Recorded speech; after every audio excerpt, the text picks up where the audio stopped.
One. Yeah. Why does not one country in the entire Arab world not want to help their brothers and take them in, spread them out? You don't want them in Egypt. You don't want them in Jordan. You don't want them in Syria. You don't want them in Saudi Arabia. There's a million countries. Spread them out. Nobody wants to help them. Why? This is a difficult. I'll tell you what. Let's pause for a moment.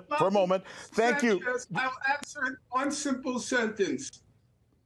Make your point. Make your point. But we're going to. Any of the European countries or the United States want Jews before the Nazi Holocaust? Maybe the Jews were like the Palestinians. They were so horrible. They were so vicious.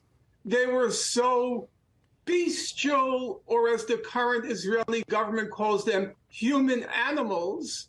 Maybe that's why none of the European countries and the United States didn't want them. Do you think that's the reason? This is not easy. This is not easy, but we're going to have to... Curious. Gentlemen... Do you think that's the reason you're smiling, but your stupid smirk won't change the fact that the very argument you used was used by Hitler? Sir?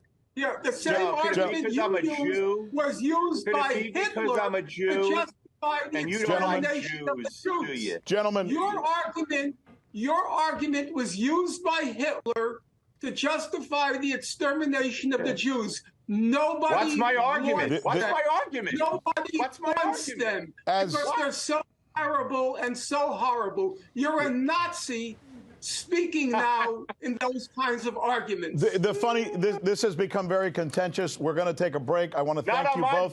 Not on my part. I want to thank Dr. Norman Finkelstein, as well as Steve Malzberg, for this very passionate and, as you can see, very